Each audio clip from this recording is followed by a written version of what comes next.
It seems that once or twice every generation, there comes a game that leaves a profound impression on you. And I'm not just talking about being impressed with the game, but rather being left with powerful, conflicting emotions. A sadness at having the adventure come to an end, mixed with the supreme satisfaction by the way the narrative was concluded. Chrono Trigger did it for me on the Super Nintendo. Ocarina of Time did it for me on the N64. Final Fantasy VII on the PlayStation. Shadow of the Colossus on the PS2. The Mass Effect trilogy during the last generation. And now, on the 3DS, Fire Emblem Awakening has left me in awe.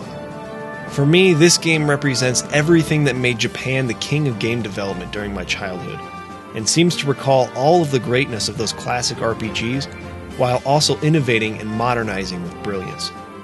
If you've been regretting your purchase of a 3DS, here is your justification.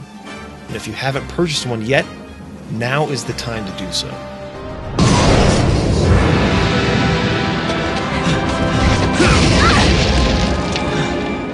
I think the most impressive aspect of Fire Emblem Awakening, and all of the Fire Emblem games for that matter, is that while maintaining a strong Japanese influence in the core art direction and narrative style, it also stays well grounded without losing itself and the audience in convoluted plot devices and overly silly character arcs.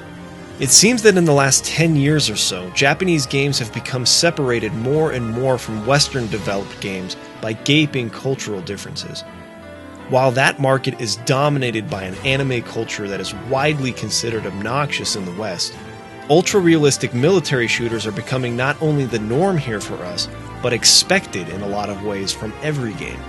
Thus, it's no surprise that games like Radiant Historia are having an extremely difficult time finding an audience in the West, and Halo and Gears of War have found no footing in Japan.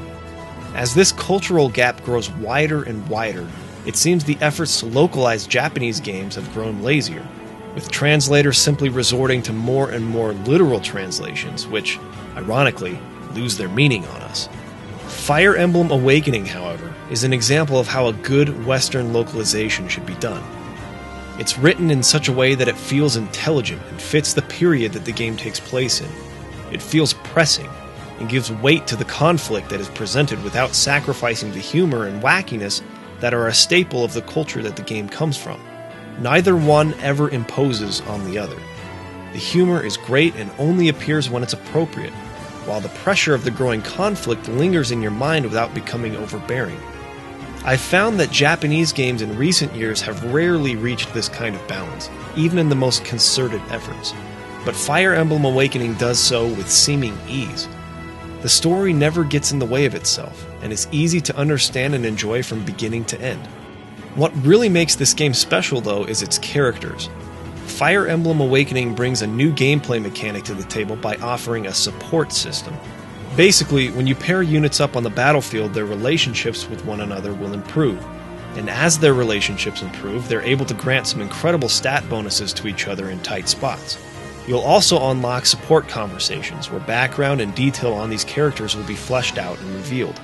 These support conversations are some of the most enjoyable parts of the game, and it's within these moments that the game's humor really shines. The game also looks amazing, and is without much doubt the best looking game on the 3DS. The anime look is stylish without feeling flamboyant, and the 3D models in battle look fantastic and are brilliantly animated. Even the sprites on the overworld look freaking rad. Not to mention the battle effects and the glorious pre-rendered cutscenes, which look incredible in 3D. The musical score is also phenomenal, with each tune perfectly suiting the situation in which it's used. Fire Emblem music is always great, but this is the first soundtrack in the series that can sit among the greats of the genre. This soundtrack easily competes with the great Final Fantasy OSTs of old, and several of the tracks will stick with you even when you're not playing.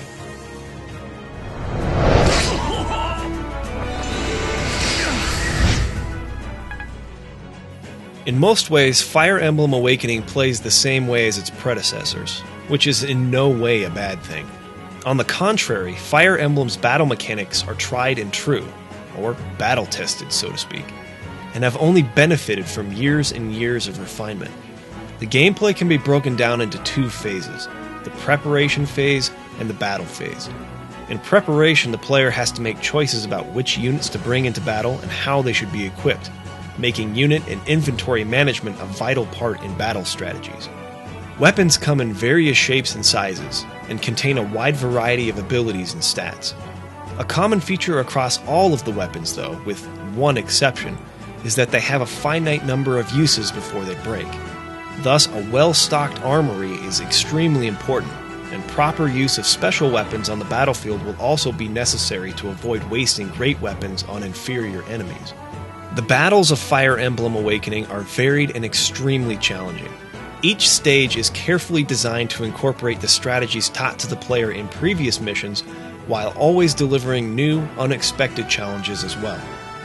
The classic rock, paper, scissors mechanic makes a return, where swords beat axes, axes beat lances, and lances beat swords.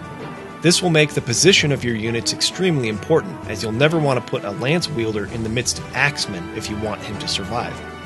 Permadeath, a staple of the Fire Emblem franchise, also takes a central role in battle strategies.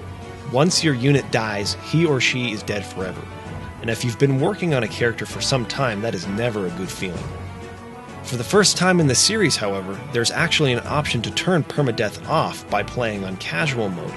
So if you're new to the series and don't want to deal with the frustration of losing your favorite units while you get acquainted with how the game works, that option is available for you.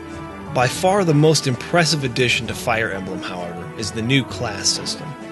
It works similarly to how it worked in the past, but with some major improvements and refinements.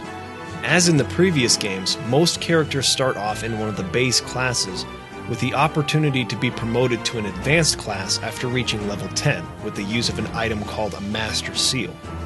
After that, the character advances to the level cap of 20 within the advanced class, but at that point he or she will have reached her peak. Not the case in Awakening. With the addition of the second seal, units can now switch classes and focus on stats, abilities, and weapon proficiencies that were ignored or underdeveloped in their previous class. This means that there is effectively no level cap in the game, as you can always reclass your units and work on obtaining new abilities and boosting stats. With the addition of the support system mentioned earlier, marriages can also be arranged, and the stats and abilities of the parents can be passed on to the children, giving the second generation of the game the potential to become much more powerful than the first. And when you play on the higher difficulties in the game, you need as much help as you can get at the end. The possibilities are endless, and the strategies at your disposal are incredibly varied.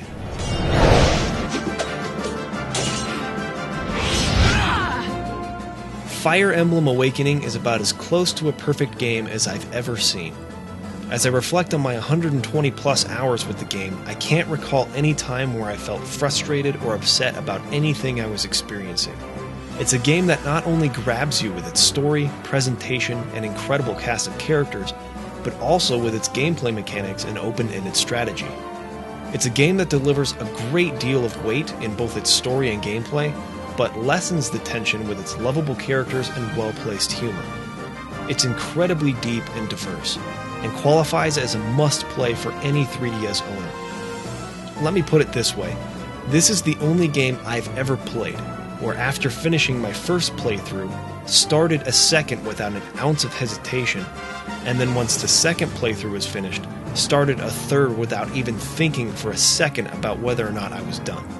It was an experience that, when the story concluded, left me with a feeling of sadness as I reflected on all of the sacrifices that were made and the losses that were suffered by the characters along the way, but also left me with the elation of victory over incredible odds and a great optimism for the future of the world I had saved.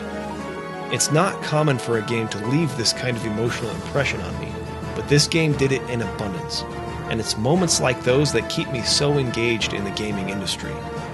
It's moments like those that can't be replaced by films or novels because of the interactive nature of video games. Without rambling any further, let me leave you with the greatest and most enthusiastic recommendation I possibly can. If you have a 3DS, there is no excuse to not buy this game.